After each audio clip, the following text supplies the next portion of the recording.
Welcome back to Grim Advice with Gretta Myers. You've entered the grimoire. 2 M's. Let's turn the page together. Alright, so this one is about average length. It doesn't look weird from what I've skimmed. But you know, whatever. Let's figure it out. Let's do it. Without further ado, the dog and the sparrow. A sheepdog had not a good master, but on the contrary, one who let him suffer hunger. As he could stay no longer with him, he went quite sadly away. On the road he met a sparrow who said, "Brother dog, why are you so sad?" The dog replied, "I am hungry and have nothing to eat." Then said the sparrow, "Dear brother, come into the town with me and I will satisfy your hunger." So they went into the town together, and when they came in front of a butcher's shop, the sparrow said to the dog, "Stay there and I will pick a bit of meat down for you." And he alighted him on the stall and looked about him to see that no one was observing him, and pecked and pulled and tore so long at a piece which lay on the edge, and it slipped down. Then the dog seized it, ran into a corner, and devoured it. The sparrow said, "Now come with me to another shop, and then I will get you one more piece that you may be satisfied." When the dog had devoured the second piece as well, the sparrow asked, "Brother dog, have you now had enough?" "Yes, I have had meat enough," he answered, "but I have had no bread yet." Said the sparrow, "You shall have that also. Come with me." Then he took him to a baker's shop, and pecked out a couple of little buns till they rolled down, and as the dog wanted still more, he led him to another stall, and again got bread for him. When that was consumed, the sparrow said, "Brother dog, have you now had enough?" "Yes," he replied. "Now we will walk a while outside the town." Then they both went out onto the highway. It was, however, warm weather, and when they had walked a little way, the dog said, "I am tired and would like to sleep." "Well, do sleep," answered the sparrow, "and in the meantime I will seat myself on a branch." So the dog lay down on the road and fell fast asleep. While he lay there sleeping, a wagoner came driving by, who had a cart with 3 horses laden with 2 barrels of wine.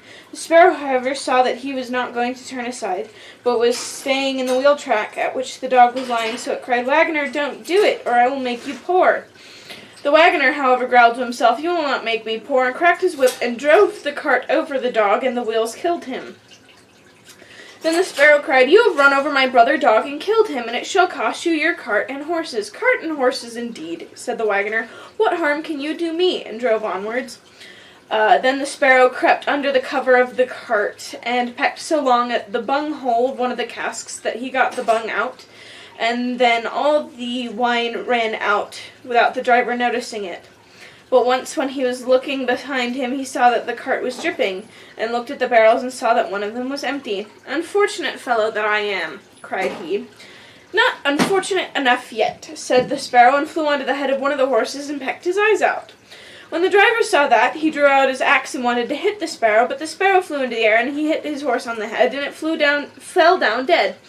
"Oh, what an unfortunate man am I," cried he. "Not unfortunate enough yet," said the sparrow, and when the driver drove on with the 2 horses, the sparrow again crept under the cover, and pecked the bung out of the second cask, so all the wine was spilled. When the driver became aware of it, he again cried, "Oh, what an unfortunate man I am." But the sparrow replied, "Not unfortunate enough yet," and seated himself on the head of the second horse, and pecked his eyes out. The driver ran up to it and raised his axe to strike, but the sparrow flew into the air, and the blow struck the horse, which fell. "Oh, what an unfortunate man I am." "Not unfortunate enough yet," said the sparrow, and lighted on the 3rd horse's head and pecked out his eyes. The driver in his rage struck at the sparrow without looking round, and did not hit him, but killed his 3rd horse likewise. "Oh, what an unfortunate man I am," cried he. "Not unfortunate enough yet," answered the sparrow. "Now will I make you unfortunate in your home," and flew away. The driver had to leave the wagon standing, and full of anger and vexation went home. "Ah," said he to his wife, "what misfortunes I have had! My wine has run out, and the horses are all dead." "Alas, husband," she answered, "what a malicious bird has come into the house! It has gathered together every bird there is in the world, and they have fallen on our corn up there, and are devouring it." Then he went upstairs, and thousands of birds were sitting in the loft, and had eaten up all the corn, and the sparrow was sitting in the midst of them. Then the driver cried, "Oh, what an unfortunate man I am!" "Not unfortunate enough yet," answered the sparrow. "Wagoner, I shall cost you your life as well," and flew out. Then the wagoner had lost all his property, and went downstairs into the room and sat down behind the stove, and was quite furious and bitter. But the sparrow sat outside in front of the window and cried, "Wagoner, it shall cost you your life." Then the wagoner snatched the axe and threw it at the sparrow, but it only broke the window and did not hit the bird. The sparrow now hopped in, placed itself on the stove, and cried, "Wagoner, it shall cost you your life." The latter, quite mad and blind with rage, hacked the stove in two, and as the sparrow flew from one place to another, dropped all his household furniture, looking-glass, benches, table, and at last the walls of his house, and yet he could not hit the bird. At length, however, he caught it in his hand. Then his wife said, "Shall I kill it?" "No," cried he, "that would be too merciful. It shall die much more cruelly." He took it and swallowed it whole. The sparrow, however, began to flutter around in his body, and fluttered up again into the man's mouth. Then it stretched out its head and cried, "Wagoner, it shall cost you your life." The driver gave the axe to his wife and said, "Wife, kill the bird in my mouth for me." The woman struck, but missed her blow, and hit the wagoner right on his head so that he fell dead. But the sparrow flew up and away.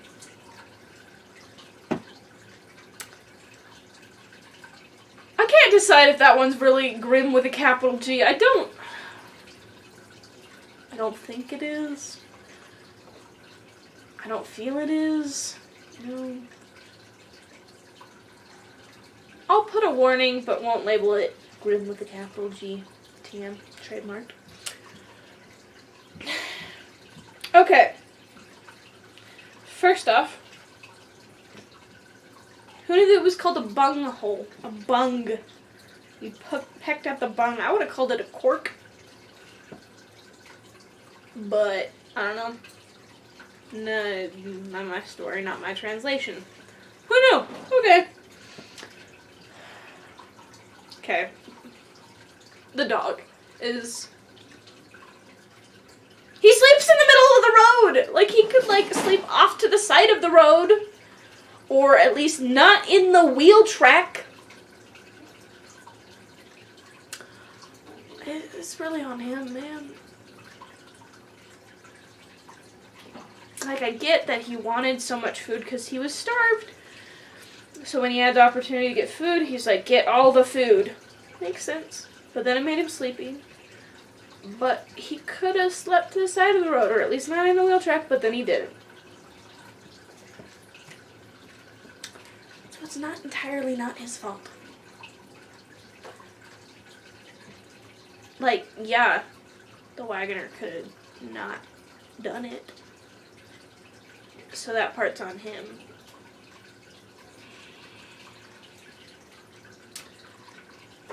I don't know.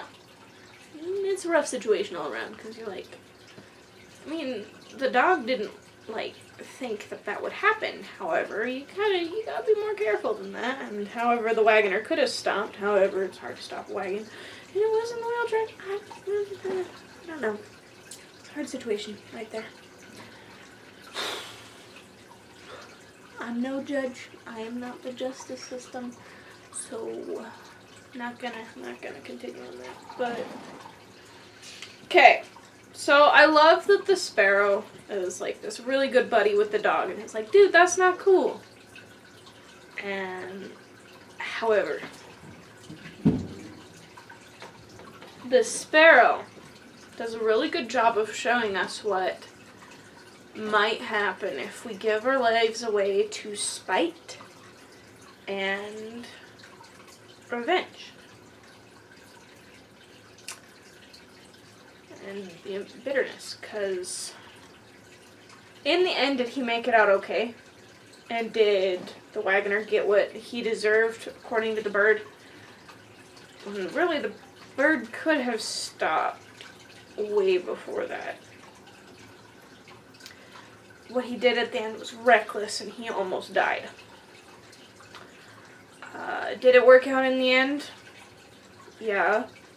But how much time and energy was wasted on this endeavor when it really could have just stopped, and he could have stopped way before that. You know? Like, we've all done stuff like this, where it's like, or at least read about it, or we can understand where the bird is coming from. His friend was killed, and he wants the man to get what he deserves. But who is the bird to say what that is? Like, granted, the wagoner is pretty sleazy and not very likable, not very nice. But let's say maybe he really just had to get home, or he was really late for something, and he know. Let's pretend for a minute he didn't have any malicious intent, even though in the situation he totally did, and he's just not a likable person in general, and he's not very smart. And he also lets revenge control his life, and it ends up costing him his life. But again, who is the bird to say what he deserves, you know? That's a tough call to make. I mean, I'm sitting here like, I can't tell who's to blame, the wagoner or the dog, for the dog's death, because both had part in the blame. As one can tell, most life situations are like that, where you really just can't. You can't be a perfect judge as to what's going on. Most times, both parties did some dumb things. Granted, this is not perfect, and for more criminal cases, yes, in the end, it is the criminal's choice to do that thing, but again, there's factors. Ha! Ooh. Okay, he spends a whole page and a half trying to make this wagoner's life miserable, which he succeeds. But he keeps going, not unfortunate enough yet. Like, the man's like, this sucks. And the bird's like, it doesn't suck enough yet. We gotta make it suck way more. Like, he could have been doing so many other things, helping other people like he helped the dog. Although illegally. Because he totally stole for the dog.